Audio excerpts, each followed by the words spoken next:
Salut, c'est Gala. Aujourd'hui, petite vidéo improvisée sans trop de préparation. Je vais te parler avant tout à des personnes qui font déjà du sport, des personnes qui font peut-être de la compétition. Et si toi, tu ne fais pas encore de sport, reste quand même, cette vidéo, elle pourra quand même t'aider à savoir ce qui peut t'attendre si jamais tu t'y mets. Et si jamais tu choisis de faire de la compétition. Aujourd'hui, je voulais t'expliquer comment j'ai été, durant une compétition de VTT de descente, étonné de faire un podium.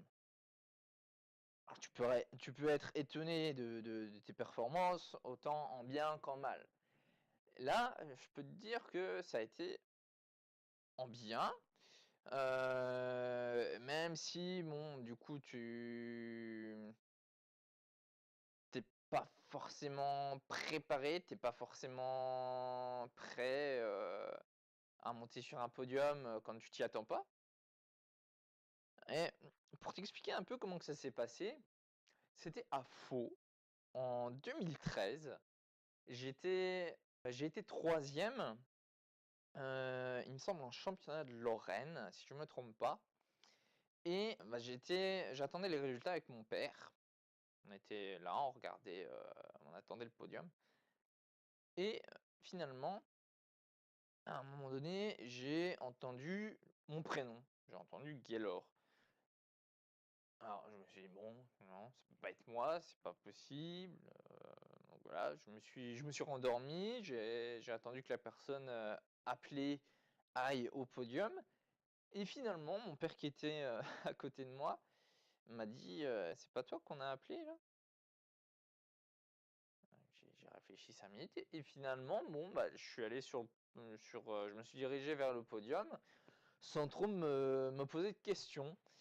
Et il se trouvait que j'étais, ouais bien, 3e du championnat de Lorraine. J'ai essayé de me l'expliquer, de savoir, comment que j'ai pu faire une 3e place alors que j'avais toujours des résultats moyens pendant les autres compètes. Comment que ça s'est passé quoi, tu vois? Et dans un premier temps, j'avais remarqué que mes objectifs, quand je m'en fixais, ils étaient trop vagues. Tu vois? C'était, par exemple, je sais pas, faire un top 20, faire un top 10, sans trop vraiment préciser la place quoi, tu vois? Sans vraiment, savoir, ce que je voulais en fait, tu vois? Et à côté de ça, j'avais pas d'objectif en termes de temps, j'avais pas d'objectif, d'amélioration sur le parcours, tu vois? Je voyais pas je voyais pas assez précis. J'étais pas avec mon microscope à voir mon but précis.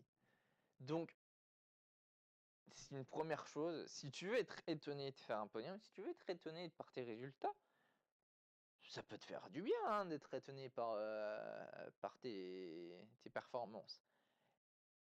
Si tu veux être étonné, la première chose à faire, c'est de se fixer des objectifs qui ne sont pas précis.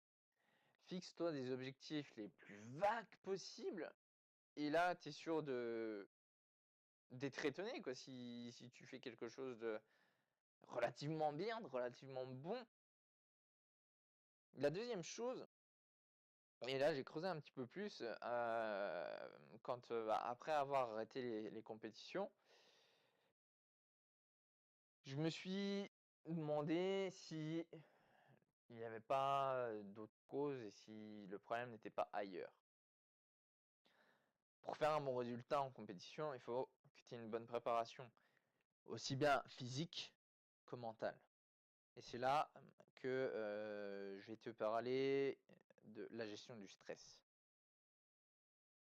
En général, lors de mes compétitions en descente, j'avais toujours, tu vois, la boule au ventre, enfin, c'est quelque chose qu'on a tous quand on fait de la compétition. C'était vraiment pas un stress qui forcément te poussait vers l'avant, tu vois? C'était plus un stress qui te fait monter en pression et qui fait que, tu pars facilement à l'erreur, tu vois? Donc il y avait quelque chose à changer dans ma préparation mentale, dans ma gestion du stress et ça, je l'ai jamais mais quand je te dis jamais, c'est jamais j'ai fait 50 compétitions de VTT de descente, dont 2 en coupe de France et je ne me suis jamais penché sur la préparation mentale et maintenant que je suis blessé au poignet droit, que j'ai une plaque dans le bras gauche, je suis, heu, je suis dans les regrets, tu vois? C'est quelque chose que j'aurais pu travailler quand je faisais de la compétition, quand j'étais en plein dedans et maintenant je regrette. Je regrette parce que je pourrais peut-être pu faire de compétition, j'aurais peut-être pu les mêmes capacités qu'avant. Tout ça à cause d'une chute lors d'un entraînement.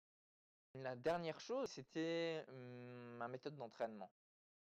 Je faisais partie d'un club, mais j'ai réalisé avec le temps que je n'avais pas de méthode, tu vois? C'était un peu du genre, bah, je prenais mon vélo, je montais en haut de la forêt au départ de la descente et je descendais d'une traite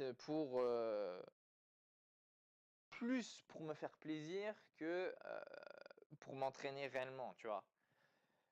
Pour s'entraîner, en ce qui concerne le VTT de descente, c'est plutôt séquencer, sectionner ta descente, ta piste d'entraînement pour améliorer tes virages, par exemple, ta prise de virage, pour améliorer ta relance, pour améliorer, bah, tout ce qui est le pump, pomper pour, reprendre de la vitesse, et cetera, tout ce qui est les sauts, enfin, tu vois? Bah, si tu connais pas le VTT de descente, ça te parlera peut-être pas ce que je suis en train de te raconter, mais j'avais un entraînement qui n'était pas construit. Je m'entraînais avant tout, tu vois, pour le plaisir et ce qui ne collait pas du coup à la compétition. Puisque quand tu fais de la compétition, il faut que tu aies une méthode. C'est comme dans le travail, c'est comme une entreprise qui veut atteindre un objectif. Pour atteindre un objectif, il faut qu'elle ait une méthode. C'est pareil en sport. Donc, grâce à ça, bah, j'ai pu vivre un moment qui était assez euh, embarrassant au départ, parce que bon, tu vois, on m'appelle et je me retrouve sur le podium. Je sais pas trop ce qui m'arrive, je sais pas pourquoi je suis là, tu vois. Je ne savais pas pourquoi j'étais là. Alors que si je m'étais préparé, comme je viens de te le dire, j'aurais pu anticiper ce podium, j'aurais pu me fixer l'objectif pour être troisième, pour peut-être même être premier du championnat de Lorraine, tu vois. Et bah, la force des choses a fait que c'est pas arrivé. C'est pas arrivé parce que je m'étais pas posé cette rigueur bah, qui est propre à la compétition, quoi, tu vois. Sur ce, écoute,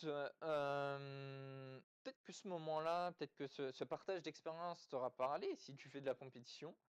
Peut-être que ça t'aura encouragé à te mettre au sport ou à la compétition si tu fais déjà du sport. En complément de cette petite vidéo, tu peux retrouver ton test complet pour savoir quel sport te correspond vraiment. Je te laisse regarder dans la description. Et puis, bah, si cette vidéo t'a plu, n'hésite pas à me le montrer. Sur ce, ciao!